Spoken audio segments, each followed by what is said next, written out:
Ready na po ako para sa ating Healing Sangkap segment, Chef. Yes po, Doktora. Ano ang tawag mo dito sa ating recipe? Ang pangalan po ng ating recipe ay Love Your Kidney. Sabi ko kanina, love your kidneys. Ito naman love. Bakit love lang? Hindi love. Kasi labanos. Labanos po. Ayun, labanos. Narito ang mga sangkap para sa Love Your Kidney recipe ni Chef Tristan. Labanos, giniling na karne, bawang, sibuyas na puti, celery, mantika, paminta, hiling-galing seaweed salt. So mga kapatid, yan na. Sa recipe nito, ang healing sangkap natin ay ang labanos, which is very rich sa iron, ascorbic at folic acid, at also potassium. Alam niyo po ba na ang pagkain nito ay bagay na bagay, lalo na sa mga may karamdaman sa kanilang mga kidney. So, ano pa hinintay natin? Simula lang po. Okay. Oil. Minced na pork. At this stage, pwede na po natin siyang timplahan ng seaweed salt. And of course, yung ating black pepper.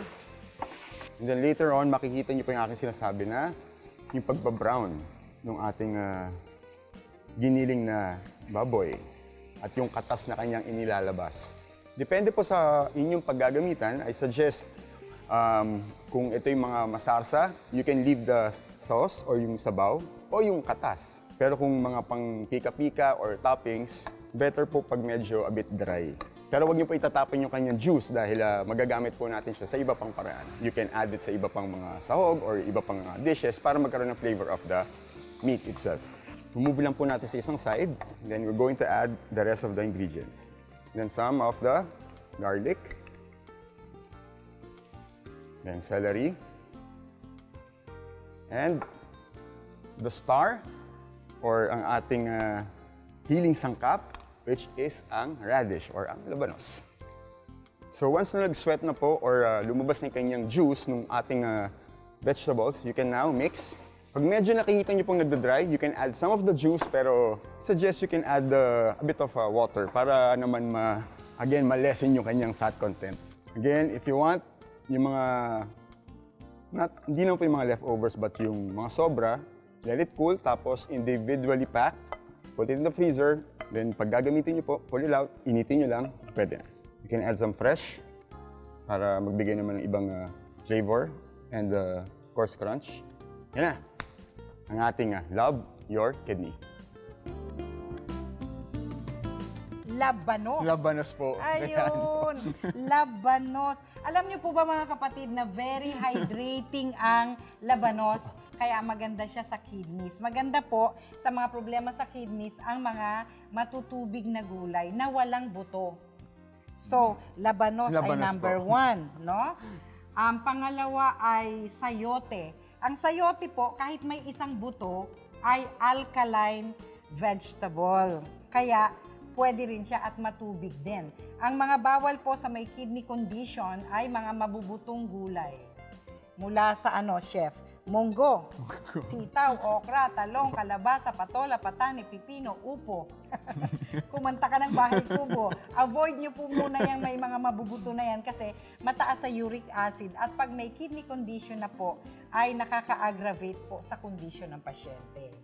Pero bukod sa labanos, may celery. May celery din po. Pero ito ay giniling. Giniling din po. Oh, hindi naman ito giniling na kidney. Hindi po. Giniling na pork. Giniling na pork po ang ating ginamit yan. Tapos, ginisa. Ginisa lang po, yung sa natural fat po niya or natural juice din nung mismong giniling na karne. And then, yun na po. And this recipe po ay pwede niyong gamitin sa iba pang bagay. Pwedeng rice topping, pwede rin sa, kumbaga, sahog sa ibang pagkain. Pwedeng lumpia. Pwedeng lumpia rin po. Balutin ng lumpia. Masarap nga. Pero pwedeng i-substitute sa pork ay isda. Isda rin po or any meat available po or yung, kumbaga, yung preferred ng ating mga kapatid.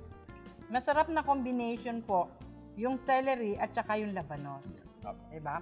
Pero may nagtatanong tungkol sa labanos. Kilala ko. Sino po yan? Yan, pakinggan mo, pakinggan mo. Hi, Chef. Nakakain po ba ang daon ng labanos? Salamat po. O, ayan, chef. Yes Sagutin po. mo na. Well, for the labanos dun sa dahon, pwede siyang kainin. Basta make sure lang na nahugasan mabuti.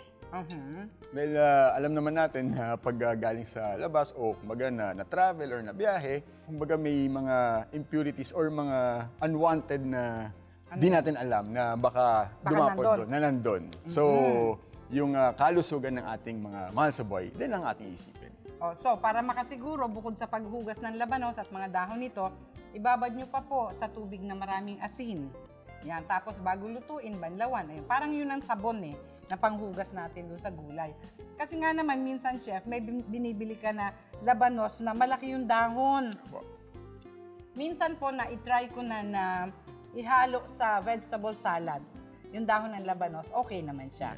Pero pwede rin siya sa nilaga, sa tinola, pwede rin po yun. So, pwede nyo pong kainin ang labanos. At maganda po yung pagkain na yan para sa mga may kidney condition, lalo na po yung hirap umihi.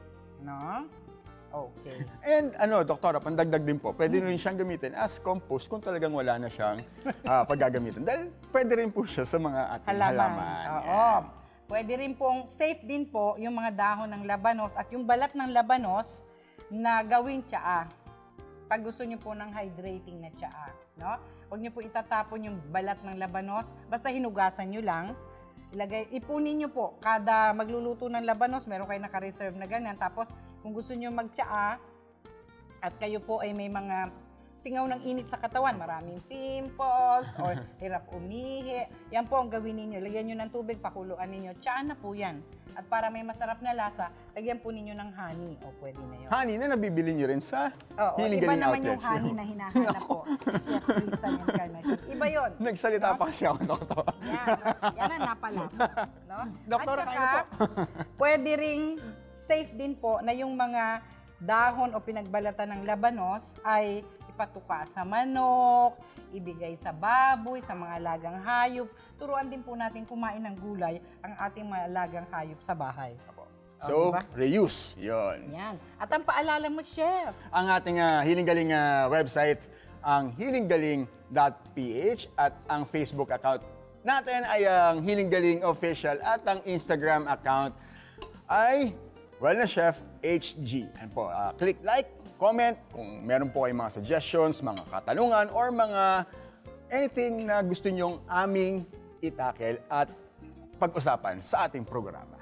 Alright, pagpapatuloy po ang Healing Galing sa TV habang inuubos namin ang Love Your Kidney. Pag pinatanggal mo yan, isang buwan lang buhay mo. Pumunta ako mag-isa. Para Opo. patunayan, lumipas na ang mahigit 1 taon, ay buhay ka pa rin. Alamin ang kwento ng paggaling at pagtigil sa dialysis ng ating kapatid. Kasama si Dr. E. Dito lang sa Healing Galing sa TV.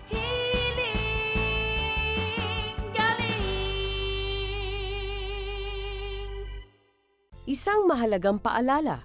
Bumili lamang ng mga Healing Galing products sa mga otorisadong outlets na matatagpuan sa aming official Healing Galing website na healinggaling.ph o mapapakinggan sa Radyo 5, 92.3 News FM tuwing Sabado at Linggo at mapapanood sa Healing Galing sa TV tuwing Linggo, alas 7 hanggang alas 8 ng umaga dito sa TV5. Hindi po nagbabahay-bahay ang aming mga naturopathic practitioners at hindi po nagbabago ang presyo ng Healing Galing products. Tiyaking tama ang inyong binibili upang makaiwas sa peke.